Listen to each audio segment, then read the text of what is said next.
Greetings, friends. This is Dr. Richard Marks, and welcome to A Murder Most Foul, The Life of a Hitman, a reading of my unpublished novel, In Chapters. I hope you'll enjoy it.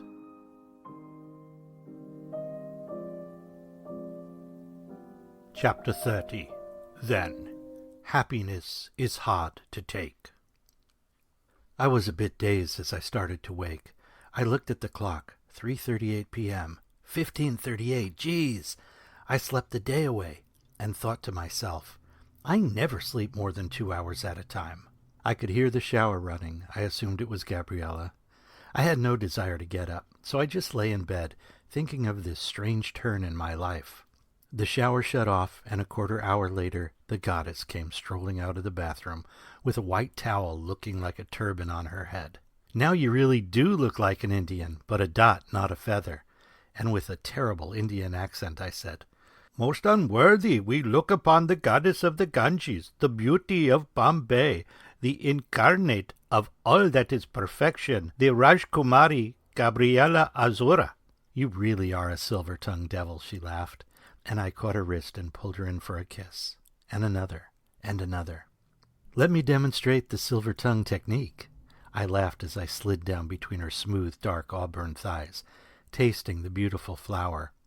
Honey is the only thing that comes to mind, but maybe I was seeing or tasting things through rose-colored glasses. I loved that every flick of my tongue made her moan or gasp, that her hips started undulating. I could feel her hand on the back of my head pushing me harder against her, and then she came. Her hips buckled. Did she want me to stop? I pulled away slightly. Don't stop! That answers that question. I let my tongue wander over the perfection of her. Again, I could feel and hear her heading to climax. Oh, fuck! As her hips started shaking uncontrollably, a wave of warmth spread over my mouth. I want you, Billy. Please fuck me. As I slowly slid into her, we locked eyes for a moment. It was as if we both said, this is how it always should have been. We made love for eternity. The beads of sweat on her cheeks looked like diamonds on her dusky flesh. It may have been the sexiest things I'd ever seen, but then, as she was on top of me, that was surpassed by the droplets falling off the tip of her nose, off of her brown nipples onto my chest, the droplets magnifying every beautiful pore. I was mesmerized by the way she moved her hips up and down rhythmically on me. We collapsed and fell asleep in each other's arms. I woke up a little after 8 p.m., I caught sight of myself in the vanity mirror, and then I looked at Gabriella, her perfect body naked, glistening in the dying light. I felt insecure. How could this incredible woman have any interest in me? A penny for your thoughts, she said. I responded. I was just thinking I've wasted the entire day that I could have been sightseeing. The pillow she threw hit me square in the face, and we both started laughing, which led to tickling, which led to another hour spent in bed. She climbed on top of me, facing my feet. They call it reverse Western.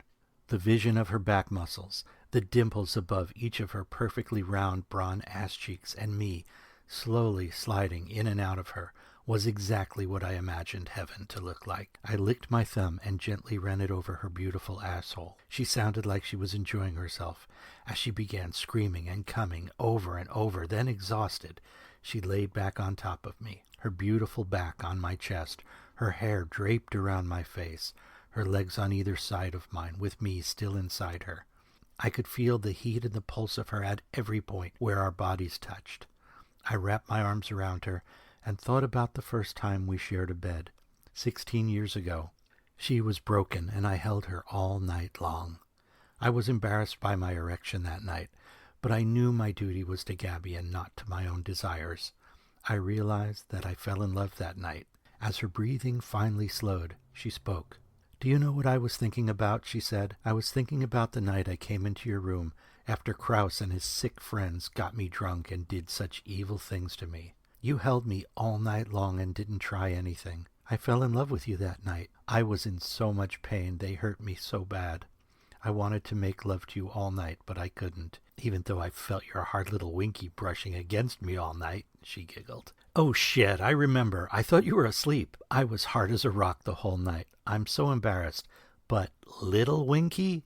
I was probably beet red. Don't be embarrassed. That night and a simple twist of fate led to this night. I remember after that I would catch you looking at me all the time, especially when I wore those green shorts.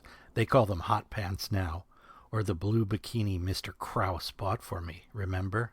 Of course I remember. I can still close my eyes and see you in it. I must have jerked off 1 billion times picturing it. That wasn't an exaggeration, but I still received a playful slap across the face. I hate to admit it, but when Mrs. Krause made you throw it away, I grabbed it out of the garbage. I kept it for a while. Geez, I knew you were a horn dog, weirdo, she laughed again. Hey, look who's talking.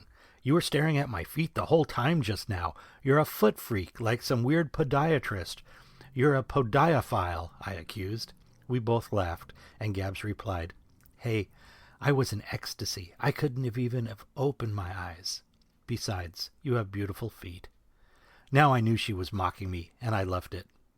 She ran a fingernail over the scar on my left cheek. No one ever asks or comments about it. It's almost completely gone. But Gabs asked, What happened here? I played a little college football, no big. Yes, a much safer answer than I was shot in the face. Now if I could just hide the bullet wound in my leg. Oh, my big man, a football star. I'm starving. How about you? It's after 10, and we haven't eaten all day. The food here is amazing. I know. What I ate today was the best I've ever tasted, I said as my hand journeyed between her legs. Another pillow to the head. As she got ready to go out, I wandered around the house, trying to piece together a narrative of Gabby's life from the decor. Some books, some records, but nothing that told me who this beautiful woman was for the 16 years since I had seen her last. Even the pictures on her mantel, while the frames were all very nice, they appeared to be typical photos included with the frames. The one exception was a framed picture. Actually, it looked like a 6x5 newspaper clipping of a very sexy, very elegant black woman wearing a revealing leopard print outfit with a necklace of bones around her neck. The picture was captioned, Samba, the Negress Queen of Storyville. Who's this, Gabby, and where is Storyville? Isn't she beautiful, so regal? It's Samba, silly, she said with a laugh. Storyville is right here, or at least it was here in New Orleans. It was the part of town that was designated as an adults-only area, with bars, nightclubs, and bordellos. Ah, the fun zone. Sure, if that helps you. The picture is from a blue book. That was like a yellow pages for the various establishments and the ladies who worked in Storyville. A hooker yellow pages. I'm liking this town more and more, I joked. Oh, you're a pig. Anyway, the army required the city to tear it down when the First World War started, she said, grabbing her purse. Huh, war, what is it good for? I shouted. Absolutely nuttin', she replied. Say it again, we shouted in unison as she laughingly jumped into my arms. We kissed, and I felt like a change was going to come. We walked to the Italian place for a snack. The night was still warm, and the sounds of crickets in the trees and the traffic in the river stoked the romantic feel of the whole place. The pizza joint, Tavolino's, was such a great neighborhood place. It was obvious Gabby was a regular, and the waitress whispered something to Gabby, which made her blush and shake her head affirming whatever little gossip they had shared. We ordered hurricanes, which didn't even taste like they had alcohol, until the third one, and then wham! Gabriella convinced me to try alligator bites, and they were delicious. So I interrupted your story. Why did you leave Tampa? I was attracting too much attention. The wrong kind of attention. That and I got tired of sucking cock, present company excluded. I kissed her deeply. People are staring at us, she whispered. No, people are staring at you and wondering why is that supermodel with the plain guy. Yeah, they probably think you're super rich, she said.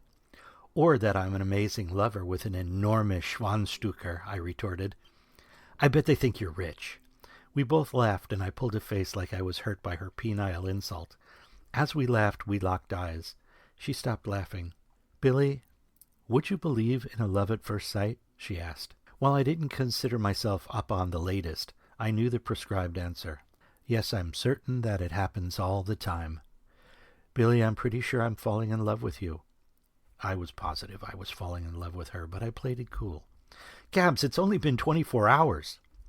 No, it's been 16 years. We kissed again, just as the pizza arrived.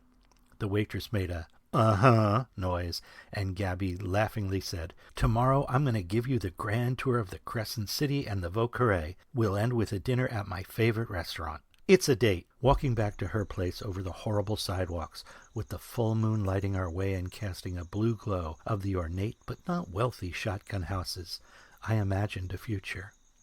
I just wasn't sure I could escape my past.